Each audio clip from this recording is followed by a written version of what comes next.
Look, I didn't want to be a social outcast. If you're reading this because you think you might be one, my advice is close this book right now. Believe whatever lie your mom or dad told you about your normal, boring life, and try to live it. Being different is dangerous. It's scary. Most of the time it gets you killed in nasty, messy ways. I should know. The first sign of trouble in my life wasn't some huge monster or a booming prophecy. It was the color of my eyes, silver-flecked, like someone had sprinkled stardust into them. In a place like Ash Hollow, that kind of thing gets you noticed, and not in a good way. It was a curse, they whispered, a bad omen, and in a village already choking on bad omens, I was just one more thing to fear. The wind in Ash Hollow had a special kind of bite. It wasn't just cold, it was hungry. It howled through the skeletal remains of burned-out cottages, carrying the scent of charred wood and old sorrow. My home, or what was left of it, was a crooked little shack at the very edge of the village, where the forest's dark fingers began to creep in. From my hiding spot behind a crumbling stone wall, I watched the village square. Smoke still curled from the smoldering ruin of the baker's shop, a grim reminder from the Valthor collectors who'd visited last week. They liked leaving reminders. It was their signature move, like an artist signing a particularly grim painting. Their message was simple: pay your taxes, or watch everything you love turn to ash. I was 14, but I felt ancient. My mother, Illyra, had been gone for 6 years. She left one night with a promise whispered on the wind. I will come back for you, Kaelin. Be strong, be clever. But 6 years is a long time for a promise to hold its warmth, especially in the freezing north of Eldrin. The villagers didn't make it any easier. They saw my silver-flecked eyes and saw my mother's strangeness reflected back at them. They saw the Valthor's fires and wondered if my curse had drawn the darkness to our door. So they shunned me. They turned their backs when I walked by, their whispers following me like my own shadow, cold and persistent. It taught me to be invisible, to melt into the ruins and listen. Surviving in Ash Hollow meant being quick and quiet. My best friend wasn't another kid. It was a simple leather sling my mother had taught me to use. I could hit a rabbit from 50 paces, a skill that kept my stomach from rumbling too loudly most nights. The stones I used were smooth and gray, gathered from the riverbed just beyond the woods. Each one felt like a tiny, solid piece of hope in my hand. My mother's voice would echo in my mind as I practiced. Aim true, little star, she'd say. A well-placed stone can be mightier than a sword. Back then, I thought it was just a game. Now, I understood it was a lesson in survival, a tool for a life she knew would be hard. The silence of the morning was shattered by the rhythmic crunch of heavy boots on frozen ground. The Valthor collectors were back. They didn't ride magnificent war horses or announce themselves with trumpets. They just appeared, a dozen men clad in black iron armor that seemed to swallow the light. Their leader, a man with a face like a clenched fist, strode into the square. The villagers scurried out of their homes, their faces pale with a familiar dread. Fear was a currency here, just as valuable to the collectors as the grain and coins they demanded. I clutched the sling in my pocket, my knuckles white. My heart hammered against my ribs like a trapped bird trying to escape its cage. The leader unrolled a scroll. His voice was like gravel grinding together. The glorious Lord Valthor requires his due, he boomed, the words echoing off the burnt timber. Your tribute is late. He pointed a gauntleted finger at old Mara, a woman whose back was as bent as the ancient willow by the river. You, old woman, your offering was insufficient. Mara trembled, clutching a small, empty sack. It is all I have, she pleaded, her voice a fragile whisper. The fires, they took everything. The collector just laughed, a cruel, barking sound that made my blood run cold. He didn't care about the fires he had set. He only cared about the power he held over these broken people. Insolence will be punished, the leader snarled. He nodded to one of his men, a brute with arms as thick as tree trunks. The soldier stomped forward and kicked old Mara's legs out from under her. She crumpled to the ground with a pained cry. The villagers gasped, but no one moved. To interfere was to invite the same fate, or worse. I felt a surge of hot, raw anger. My hand tightened on a smooth, flat stone in my sling. I could do it. I could take out the soldier's eye from here. It would be a perfect shot. The thought was so tempting, a bright, dangerous flame in the cold misery of the day. It would feel so good to fight back. But my mother's other words stopped me. Cleverness is your shield, Kaylin. Strength is knowing when not to strike. Hitting one soldier wouldn't save anyone. It would only bring their full wrath down on Ash Hollow and on me. They would tear the village apart looking for the boy with the cursed eyes. So I stayed hidden, my anger a bitter pill I had to swallow.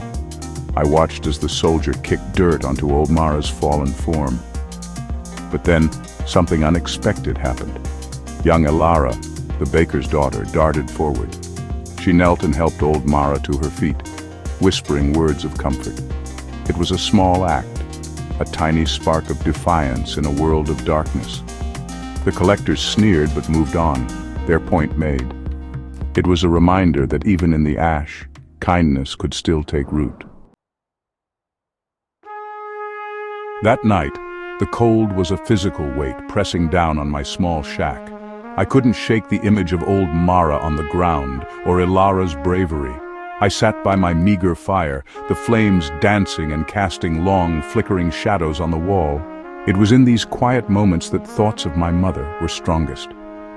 I remembered her stories, tales of a world beyond the freezing peaks of Eldrin. She spoke of a place called the World Academy, a sanctuary of knowledge and magic where people weren't judged by the color of their eyes, but by the content of their character. One day, she had promised, her own silver-flecked eyes full of a fierce light, you will see it. Her warnings were just as vivid as her promises. There are those who hunt people like us, Kaylin, she had told me, her voice low and serious. They fear what they don't understand. The silver in our eyes is a mark of a gift, not a curse. But a gift can be a heavy burden. She never explained what the gift was, only that I had to keep it hidden. Hide your eyes, hide your skills, hide your heart. It was a lonely way to live, a life spent in the shadows, constantly looking over my shoulder. I often wondered if she was hiding too, wherever she was. Was she safe? Was she still thinking of the son she had left behind in this forgotten, broken place? A sudden sharp knock on my door jolted me from my thoughts. Nobody ever knocked on my door. Villagers avoided my shack like it was plagued, and the Valthor didn't bother with politeness. I grabbed my sling, my heart pounding a frantic rhythm against my ribs. I crept to the door, peering through a small crack in the weathered wood. Standing outside was a man I'd never seen before. He was tall and cloaked, his face hidden in the deep shadows of his hood. He wasn't a villager, and he didn't wear the black iron of the Valthor. He just stood there, patiently, as if he knew I was watching him. A different kind of fear, sharp and inquisitive, prickled my skin. Kaylin? The man's voice was calm, not threatening. My name is Kale. Your mother, Elira, sent me. The world seemed to stop. My mother. He had said my mother's name. My hand trembled, and the stone I was holding fell from my sling with a soft thud. He must have heard it. She told me you would be cautious, Kale continued. She also told me to tell you this.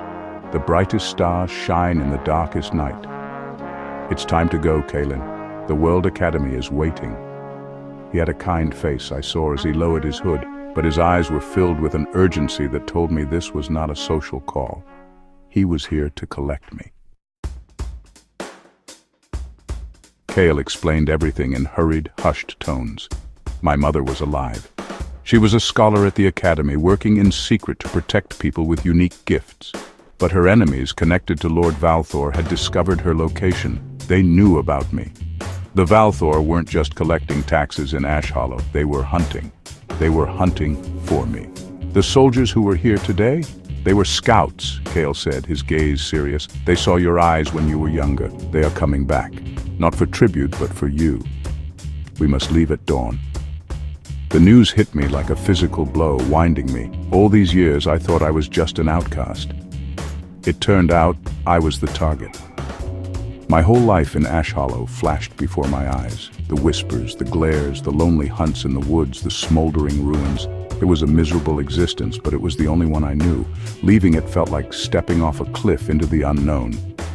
But what choice did I have? To stay meant capture by the Valthor. To go with Kale meant a chance to see my mother again, to understand the truth of who I was. I looked around my tiny shack. The rough spun blanket, the stack of smooth river stones, the worn leather sling. It wasn't much, but it was mine. I packed a small bag with a loaf of bread, my sling, and the sharpest stones I could find. As the first hint of gray light touched the eastern sky, Kale was at my door again. "It's time," he whispered. "We have to move quickly. We'll use the forest to cover our tracks." I took one last look at the shack, at the sleeping village of Ash Hollow under its blanket of frost and ash. A part of me felt a pang of sadness, leaving behind the only home I'd ever known. But a stronger part, a part that sounded a lot like my mother's voice, urged me forward. This wasn't an end. It was a beginning. A dangerous, terrifying, and maybe even wonderful beginning. I was finally leaving the shadows behind. We slipped into the tree line just as the sun began to rise. Behind us, I heard the distant sound of shouting and the thunder of armored feet. A horn blared, sharp and angry, cutting through the morning calm. The Valthor had arrived. They were storming the village, their hunt beginning in earnest. "Don't look back," Kale commanded, his hand on my shoulder, guiding me deeper into the woods. "They will follow, but we have a head start." I ran, my feet flying over frozen roots and patches of snow. I didn't look back. Ahead lay the unknown, the World Academy and my mother. Behind me there was only Ash, and I was done with Ash.